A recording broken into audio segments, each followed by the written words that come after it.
അപ്പൊ അതുകൊണ്ട് തന്നെ ഈ ഉയർന്ന രക്തസമ്മർദ്ദം ഒരു പ്രധാന റിസ്ക് ഫാക്ടറായിട്ട് ഹാർട്ട് അറ്റാക്കിന് വരുന്നുണ്ട്.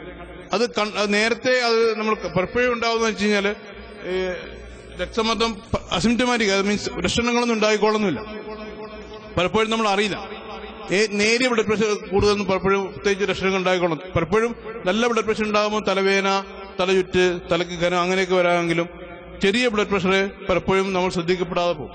അത് കുറെ വർഷങ്ങൾ അങ്ങനെ ബ്ലഡ് പ്രഷർ കൂടി ഇരിക്കുമ്പോൾ രക്തക്കുഴലിനുള്ളില് ചെറിയ ചെറിയ ചേഞ്ചസ് വരികയും അതില് രക്തം കട്ടപിടിക്കാനുള്ള സാധ്യതകൾ കൂടുകയും ചെയ്യാണ്.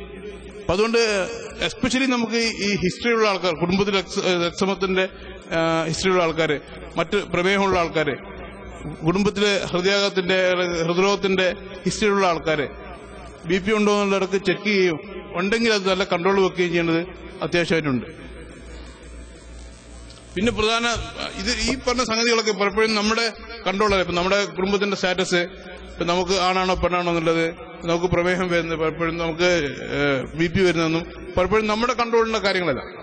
പക്ഷെ നമുക്ക് കൺട്രോളുള്ള കാര്യങ്ങൾ തന്നെ പലപ്പോഴും നമ്മൾ ശ്രദ്ധിക്കാതെ വരുന്ന മറ്റു പ്രധാനമായൊന്നും പറയാനുള്ളത് പുകവലിയാണ്.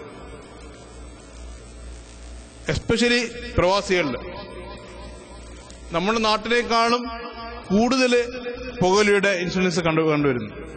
പലപ്പോഴും ചോദിക്കുമ്പോൾ പലപ്പോഴും ഒരുപാട് പ്രാവശ്യം പറഞ്ഞിട്ടും പുകവലി നിർത്തിയോ, ഡോക്ടറെ എന്നെ നിർത്താൻ പറ്റിയിട്ടില്ല, എന്റെ കാര്യം, ഇവിടുത്തെ ടെൻഷനൊക്കെ അല്ലേ. അപ്പൊ അതൊരു എക്സ്ക്യൂസ് ആയിട്ട് നമ്മൾ കണ്ടിന്യൂ ചെയ്യാൻ വേണ്ടി ഉപയോഗിക്കാം.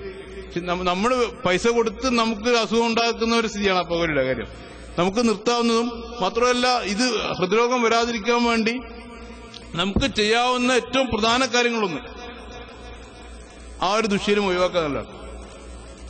പലപ്പോഴും ഈ വലിക്കുന്ന സിഗരറ്റിന്റെ മീൻസ് പുകയുടെ അളവനുസരിച്ച് നമ്മുടെ റിസ്ക് കൂടുകയും കുറക്കുന്നതിനനുസരിച്ച് റിസ്ക് കുറയും. നിർത്തിയാൽ പലപ്പോഴും കുറച്ച് കൊല്ലങ്ങൾ കൊണ്ട് സാധാരണ റിസ്കിലേക്ക് വരികയും ചെയ്യുന്നൊരു സിറ്റുവേഷനാണ്. അതുകൊണ്ട് ഏത് വിധേനയും ഇപ്പൊ ഈടായിട്ട് കുറെ മരുന്നുകൾ പോലും വന്നിട്ടുണ്ട് പുകവലി നിർത്താൻ വേണ്ടിയിട്ട്.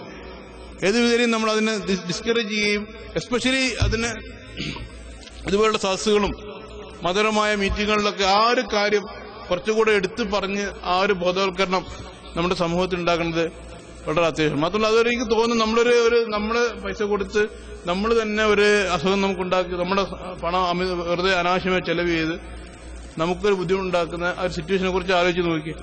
നമ്മൾ എന്ത് തരത്തിൽ നമ്മുടെ എല്ലാ സമ്മേളനങ്ങളിലും നമ്മുടെ മീറ്റിങ്ങുകളിലും മറ്റൊക്കെ എസ്പെഷ്യലി ആരോഗ്യമുള്ള ആൾക്കാർ അതിനെ കൂടുതലായിട്ട് അതിനെതിരെ പറയുകയും ആൾക്കാരെ ബോധവൽക്കരിക്കുകയും ചെയ്യേണ്ടത് വളരെ അത്യാവശ്യമായ ഒരു കാര്യമാണ്.